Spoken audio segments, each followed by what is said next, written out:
où nous allons démontrer que le commerce extérieur, c'est véritablement le levier de la valorisation des produits sains dans l'espace mondial.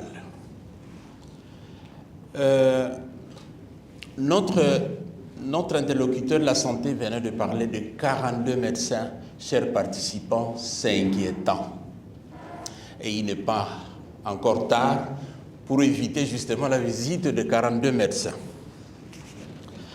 C'est donc à l'occasion de cette journée de sensibilisation, organisée dans ce beau cadre de la SILKIN, que je voudrais tout d'abord rendre grâce à Dieu pour avoir rendu possible cette journée qui s'inscrit dans le cadre de la compétitivité des produits locaux et importés.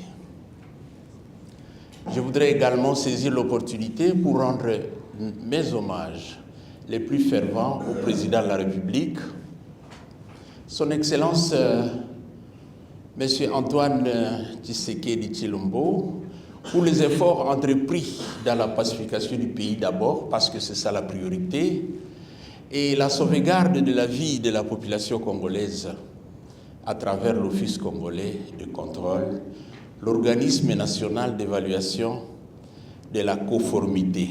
Ici, je dois vous rappeler qu'à l'époque, l'OCC s'appelait l'œil de la République. Je remercie aussi l'ONG LIP qui, en collaboration avec l'OCC, participe à la promotion des produits sains à travers l'utilisation de la peinture sans plomb.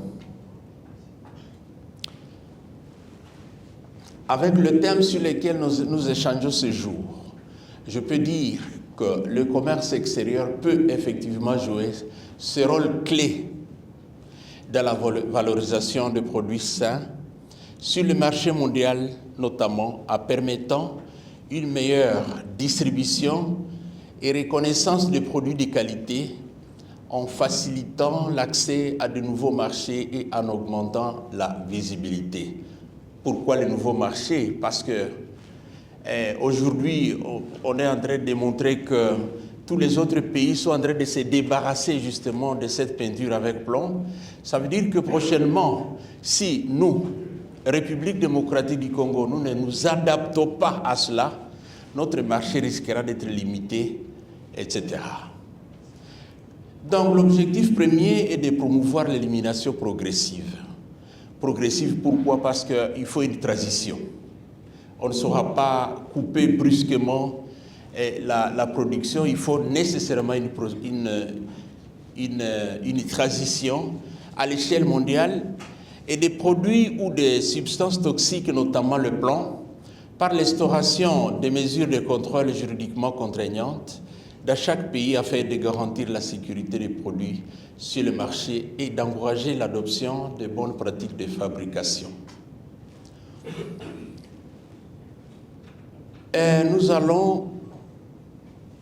Nous allons y aller méthodiquement, notamment au premier point, nous disons avoir des produits sains représente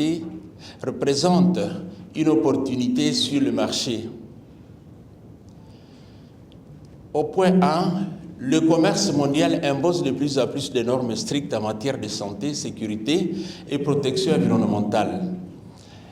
Les autres qui m'ont précédé ont longuement développé ce point ici, parce qu'aujourd'hui, si nous disons que nous maintenons notre peinture qui ne répond pas aux normes, nous nous serons limités nous-mêmes à ce commerce mondial.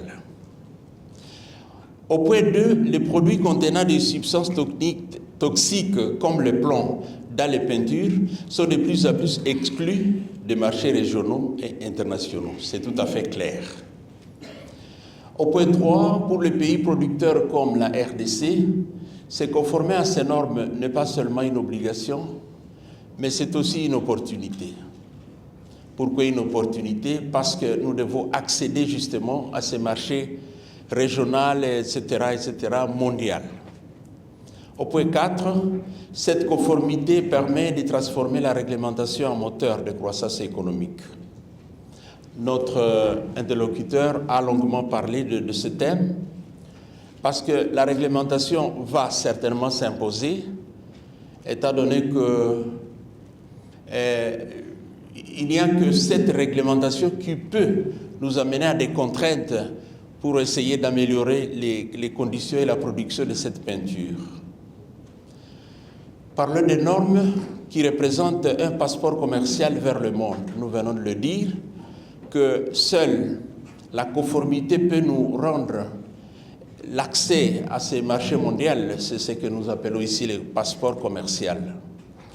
En respectant donc les normes, c'est ouvrir les frontières commerciales. Là, au fond, nous parlons d'accès aux marchés régionaux et internationaux. Je suis certain que d'ici là, les organisations régionales vont limiter leur marché, certainement d'un moment à l'autre. Je prends par exemple la CEDEAO. J'ai appris que déjà au Sénégal, il y a déjà des limites pour l'importation de la peinture au Sénégal. Et j'ai appris qu'au Maroc aussi, il y a déjà des limites d'accès de la peinture strictement contrôlée. Et là, vous perdez même votre cargaison si vous osez venir avec de la peinture non contrôlée. Là encore, je fais appel à l'OCC pour être très regardant dans l'avenir proche. Au point 2, plus de 85 pays ont adopté une réglementation stricte sur le plan. Ça veut dire être conforme, c'est pouvoir exporter. Je viens de le dire par rapport aux organisations régionales et internationales. Il faut sûrement limiter l'importation de peintures. Je viens de la Chine il y a 2 semaines. Là n'en parlons même pas. Là, ils sont déjà très très loin. Ils n'acceptent même pas les peintures qui viennent de l'extérieur. Là, ils n'acceptent même pas. Là, il n'y a pas de négociation. Voilà. Donc, au point 3 ici, non, parlons du point 2, l'étiquetage clair et certification sans plomb. J'espère que, madame, à l'OCC, j'espère que la procédure est déjà à pleine intelligence, à conception pour l'étiquetage. Parce que je prends par exemple les industries locales. Est-ce qu'il y a un contrôle rigoureux au niveau des industries locales? Monsieur le directeur, ok. Donc il faudrait qu'on arrive à une belle conception d'étiquetage clair et de la certification sans plomb. Nous y reviendrons certainement. Au point 3, nous disons le contrôle qualité vérifiable. C'est pour la réduction du risque de blocage à l'importation et le gain de crédibilité commerciale. C'est l'intérêt donc de l'opérateur économique justement et même de l'industriel, parce que l'industriel qui n'aura pas répondu à ces normes, il va courir le risque d'une lourde perte économique. Voilà, alors le sans plomb est une opportunité pour l'industrie congolaise. Je venais de le dire, parce que le sans plomb va faciliter l'exportation vers les autres pays, vers les autres organisations régionales. En produisant des peintures sans plomb, les entreprises congolaises peuvent valoriser leurs produits, moderniser leurs procédés de fabrication et se positionner comme fournisseurs responsables sur le marché régional. Bon, évidemment, ici, on devra aussi voir les produits de substitution. LIP, j'ai aimé lorsque j'ai lu quelque part que LIP va accompagner le projet. Et quand LIP accompagne le projet, ça veut dire que le produit de substitution de ce plomb devra être aussi disponible, parce que sinon les industriels, nous n'avons pas intérêt que les industriels ferment aussi leurs portes. Nous devons soutenir les industriels aussi, mais aussi à leur trouvant ces produits de substitution. Les chimistes, il y en a ici, je crois que ce n'est pas impossible. La présence du plomb dans la peinture. La deuxième intervention, c'est l'intervention du scientifique Kizaba du ministère de la Santé. Cette intervention est venue nous mettre vraiment à plat, puisque là, son intervention était tellement ouverte et nous sommes tous vus en danger. Alors, ma question, docteur, Aujourd'hui, votre organisation a un regard sur la peinture, plutôt la présence du plomb qui est dans la peinture. Est-ce que vous avez également des mécanismes ou des propositions quant à l'observation de la présence de plomb dans d'autres environnements? Je prends de l'eau telle que présentée par les scientifiques, je prends les plantations, etc., etc. Ça, c'est ma question qui vous est adressée. Alors, la deuxième intervention, concernant justement votre intervention, monsieur Kinzaba, le scientifique, je me rends compte que le gouvernement, les scientifiques, voire les hommes de Dieu ont du boulot. Pourquoi je le dis? En cet instant, nous avons un regard jeté vers le futur, puisque nous devons réparer. Mais il y a une situation du passé. Nous avons la présence du plomb dans des matières telles que je mets des recherches, j'ai vu dans l'or, nous pouvons trouver. Il y a pas mal de personnes qui utilisent de l'or, notamment au moment où je parle, j'ai un anneau en or, il y a la présence du plomb. Dans des plantations, puisqu'il y a l'eau, nos plantations sont arrosées par l'eau. Il y a, vous avez précisé également qu'il y a la présence du plomb dans différents canaux que j'en passe. À ces jours, je vous demanderai de mettre en place un mécanisme de sensibilisation à l'échelle environnementale, plus au niveau de zones rurales, puisqu'il y a aujourd'hui l'utilisation de manière innocente de certaines matières sans que ces personnes ou sans que ces dernières aient l'information. Mais également au niveau de l'OCC, cher directeur, si vous pouvez placer également un mécanisme de sensibilisation dans ce sens-là. Contrôler, oui, c'est bien pour ce qui va arriver, mais ce qui est déjà consommé. Proposer également, nous vous demandons de nous proposer des mécanismes de sensibilisation pour que nos nièces, nos grands-mères qui sont à la cité, qui ne sont pas informées de la situation, qu'aujourd'hui, ils se retrouvent dans une situation de sécurité. Voilà mes interventions. Merci.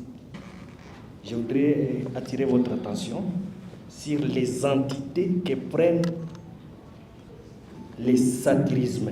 Peut-être les gens, ça peut passer inaperçu, mais les entités sont claires.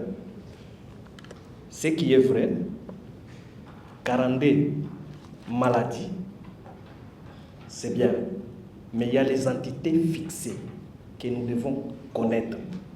Et la première entité ici, c'est neurologique. Et c'est là qu'il y a la neurotoxicité, même pour les enfants aujourd'hui. Les capapillos, les tiambas que les gens prennent, mais la cause principale n'est pas élucidée. Ça peut être dit à l'exposition au plomb que nous devons tous lutter.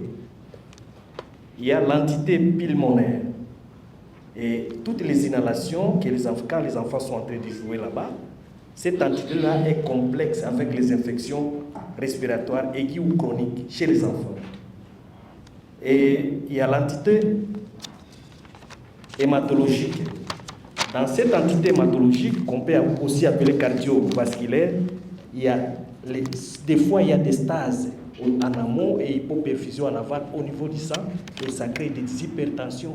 Une maman, un papa, il peut créer une hypertension là qui est complexe, que lui-même ne saura pas gérer. Et j'insiste sur la fixation des rouges aux lèvres. Les rouges aux lèvres, en réalité, ça se fixe au niveau des charges. Donc, il y a quelqu'un qui a posé la question ici, où se trouvent les plombs dans la peinture. C'est au niveau de la charge, ça n'a pas d'importance. Parce que la peinture a 4 éléments. Il y a les liants, il y a les pigments, il y a les solvants, il y a la charge. Et les d'autres pays comme le Kenya ajoutent les additifs au lieu de la charge. Le Kenya n'utilise plus la charge. Dans la charge, vous allez trouver les poudres insolubles qui modifient les propriétés de cette peinture-là. C'est pourquoi nous disons que la peinture elle est bonne, parce qu'il y a la présence du plomb. Malheureusement, le plomb est toxique chez nous. Et quand on met les rouges aux lèvres chez les mamans, j'insiste sur cette fixation-là parce qu'il y a inhalation directe. Et cette inhalation directe prend l'entité pulmonaire. Ça prend l'entité pulmonaire et cette entité pulmonaire peut à la longue créer beaucoup de maladies. Et dans ces maladies-là, on peut développer de sérieux problèmes. Donc, nous pouvons le faire tout en voyant comment on peut modeler et modifier la façon de vivre. Et je voulais insister sur ce que notre expert a dit. Nous sommes responsables de beaucoup de maladies nous-mêmes. Et aujourd'hui, nous devons prendre une décision.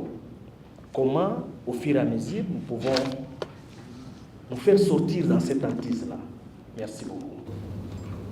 Du point de vue de l'IP, je pense que je vais répondre à la question sur les différentes sources d'exposition au plomb et ce que l'IP peut faire dans ces domaines. Merci pour cette question. En effet, il existe plusieurs sources d'exposition au plomb autres que la peinture, qui sont parfois tout aussi importantes. Pour en nommer d'autres, il y a aussi le plomb dans les batteries, dans les cosmétiques, comme vous en avez parlé, et dans les ustensiles de cuisine aussi. Aujourd'hui, nous, on se focalise sur le plomb dans la peinture parce que, d'abord, c'est une des sources d'exposition les plus importantes qui donne lieu à une intoxication chronique dans le cadre domestique. Donc, c'est vraiment présent dans la vie quotidienne. On se focalise sur la peinture également parce que c'est une source vraiment évitable. Il existe des alternatives déjà pour remplacer le plomb et contrairement à d'autres sources plus environnementales, le problème est plus évitable plus rapidement dans la peinture. Et c'est pour cette raison d'ailleurs que l'OMS cite le plomb dans la peinture comme une des plus grandes priorités. Mais à l'IP, on explore aussi d'autres sources d'exposition et on réfléchit à d'autres programmes et la façon dont on peut soutenir les gouvernements pour adresser les sources d'exposition dans d'autres domaines. Donc c'est quelque chose auquel on est ouvert, mais pour l'instant, on se focalise sur la peinture parce que c'est une des plus grandes sources et parce que c'est très évitable. Il existe énormément de réglementations, comme on l'a vu, donc c'est une priorité pour nous. Mais on reste ouvert à travailler sur d'autres sources d'exposition, et c'est très important. Merci. Répondre à la question. La première question était celle de savoir, de connaître la vision claire de l'OCC pour faire respecter cette lutte. Et la deuxième question était celle de savoir comment est-ce que l'OCC peut collaborer avec les industriels pour éviter une approche punitive. En premier lieu, j'aimerais insister sur le fait que l'OCC, nous sommes évaluateurs de conformité. Donc, nous avons le rôle de nous rassurer que tous les produits qui sont commercialisés en RDC sont conformes. Et donc, l'apport de l'OCC dans la lutte contre l'exposition au plomb dans les peintures est à la fois technique, normatif, éducatif et répressif. Nous allons nous rassurer, bien évidemment, avec les parties prenantes, parce que c'est un rôle. Nous avons pour obligation, comme j'ai dit, de certifier tous les produits commercialisés en RDC, de nous rassurer qu'ils sont conformes. Mais nous avons besoin aussi de l'appui et de la participation de tous, c'est-à-dire et ceux qui produisent, ceux qui régulent et ceux qui contrôlent. Donc, nous aurons comme objectif de sensibiliser ceux qui commercialisent les produits, appui à la réglementation, à la normalisation, c'est-à-dire l'OCC peut proposer ou renforcer des cadres réglementaires. Nous allons apporter notre expertise de laboratoire et nous allons jouer notre rôle dans l'analyse de la teneur en plomb des peintures commercialisées en RDC.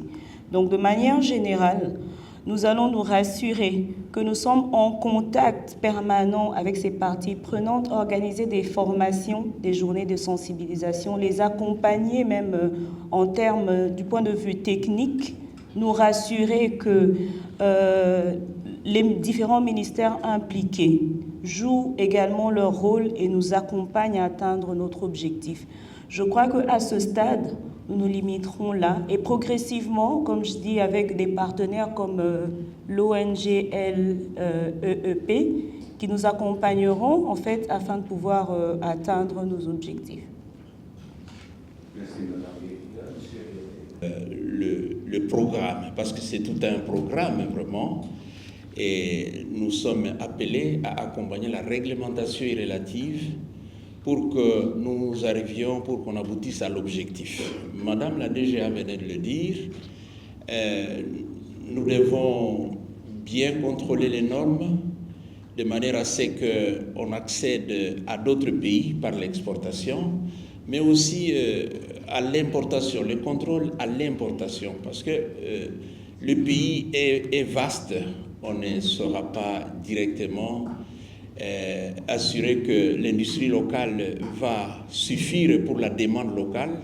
Nous aurons certainement besoin de l'extérieur, des importations. Donc, nous promettons que nous allons assurer tout ce qui va être pris comme mesure contraignante.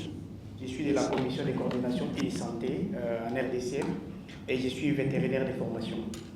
Je suis très heureux de se retrouver dans cette salle parce que des connaissances, en tout cas très aiguës, ont été partagées. Et d'ailleurs, je m'en vais droit à énumérer certaines préoccupations que j'ai aux différents panélistes qui sont présents ici. Et je reviens, Madame, la première panéliste. Vous nous avez répondu bel et bien sur la question pourquoi l'intérêt à la peinture seulement, mais je ne suis pas assez satisfait et pourquoi je vous repose la question. Et Madame, la dimension de la RDC nous conduit à la définir comme étant un continent. Et cela nous conduit également à dire que la population est tellement vaste. Et si nous pourrons faire un petit exercice sur la répartition de la population congolaise sur les 2 345 410 mètres carrés, nous verrons que la concentration de la population est bel et bien rurale. Et je me pose la question, quelle est cette population qui sera exposée à la peinture? Ça, c'est le but. La deuxième question que je me pose, en France, par exemple, il y a des études qui ont été menées sur l'exposition, parce qu'ici, nous avons tous parlé de l'exposition directe, c'est-à-dire l'homme qui entre en contact avec les plans d'une manière directe, via l'eau, via la peinture, via. Mais est-ce qu'avez-vous jeté un œil sur la consommation, par exemple, des œufs contenant les plans, sur la viande, plans parce que tous nous nourrissons, et d'ici peu là, nous serons tous devant la longue table en train de manger, mais je me demande qu'est-ce que nous mangeons. Et cela m'avait posé la bonne question, sinon la question la plus fondamentale. Pourquoi les plans en RDC via la peinture, ou sinon élargir la question? Merci. La deuxième question, c'est par rapport aux sources d'exposition. Et là, je pose la question à notre expert santé, disant que... C'est votre dernière question. L'avant-dernière mission. Merci. Non, il faut en faute. Il y a d'autres participants. Merci beaucoup. Je vais résumer les deux. Oui, il devait ajouter une autre. Bien sûr. C'est pour ça que j'ai dit par la troisième. Allez-y. Merci beaucoup. La deuxième question, c'est par rapport à l'exposé des messieurs, des docteurs. J'ai oublié le nom, excusez-moi. Docteur, on nous a parlé de la réduction de la concentration du plomb via la peinture. Au Mali, si je ne me trompe pas, Malawi, merci, partant de 67% à 24%. J'ai aimé cette étude et je me pose la question, avez-vous mené une étude parallèle pour évaluer l'impact positif parce que cela aussi se liera à la question de la première partie. Pour chuter alors, je me pose la question, est-ce que la consommation directe ou indirecte par la consommation de plomb via les viandes et consorts ont les mêmes réactions ou sinon conséquences qu'à la consommation directe? Merci. Je vais parler d'un caractère économique. Je sais que le ministère de l'Industrie et du Commerce extérieur sont là. Le rôle du ministère, c'est de protéger parfois l'industrie locale. Est-ce que vous vous êtes dit combien d'usines à peinture il y a en RDC? En fermant ces usines ou bien en changeant les régimes, quel impact elle aura économiquement?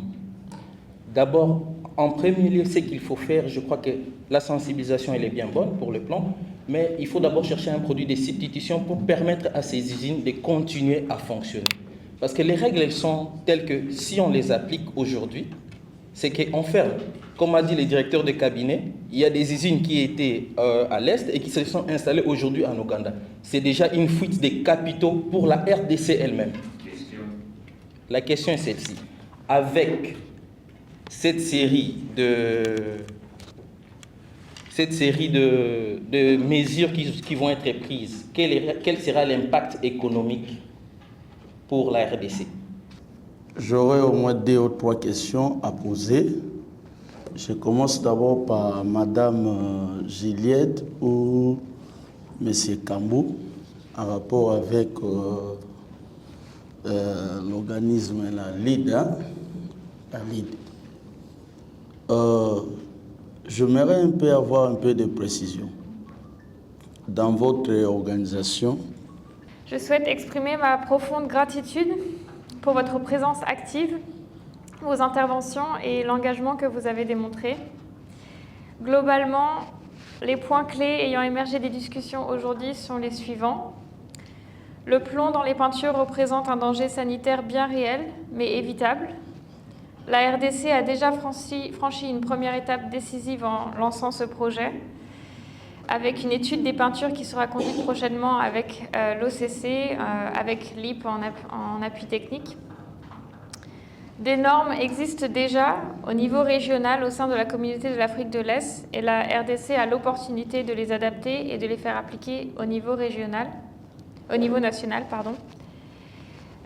Nous avons entendu que la reformulation des peintures est possible, que des alternatives sans plomb existent et que certains fabricants dans la région sont déjà engagés dans cette voie.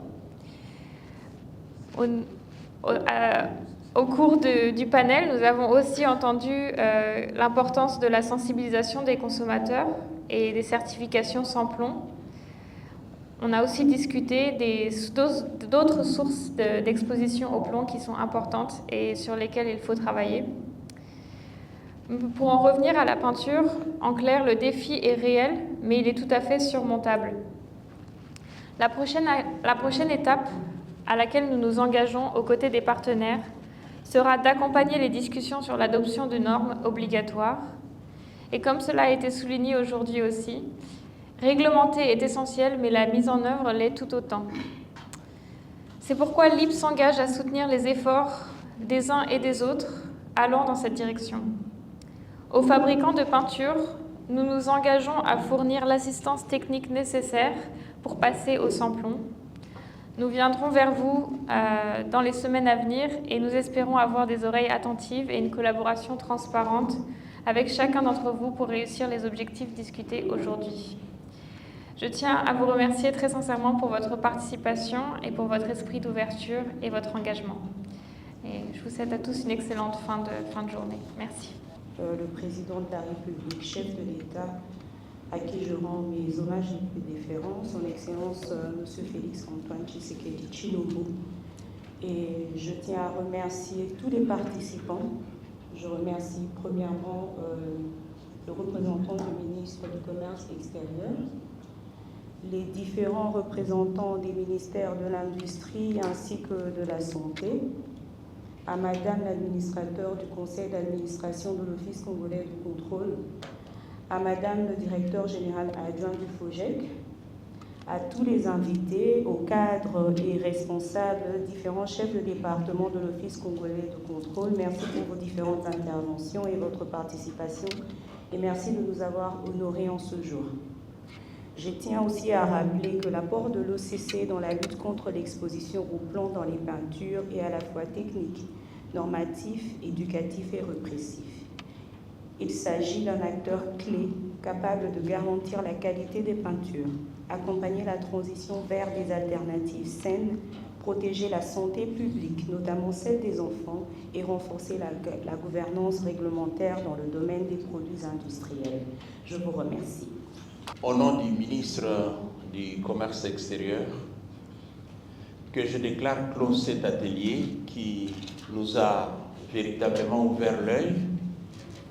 Nous pensons que dès maintenant, toutes les procédures vont être mises en œuvre pour l'exécution de ce que nous venons de nous dire ici. Et je vous remercie. Ça a été une belle opportunité pour aujourd'hui, puisque jusque-là, la population, les consommateurs ne savaient pas que la peinture avec plomb constituait un danger public. Nous pensons que nous allons jouer notre rôle de régulateur. Nous allons chercher un mécanisme de sensibilisation et aux consommateurs et aux producteurs. Parce qu'au départ, il faut d'abord au niveau du producteur, et si les producteurs respectent les normes, nous pensons que nous aurons joué notre rôle de protection de la population. Et il y aura certainement des mesures contraignantes. Bien sûr, dans ces mesures contraignantes, nous sommes dit que nous allons y aller par la méthodologie progressive, puisqu'entre-temps, on ne peut pas diluer l'industrie locale. Il faut aussi protéger l'industrie locale. Mais en les protégeant, il faut aussi qu'on fasse respecter les normes à vue de la protection de la population.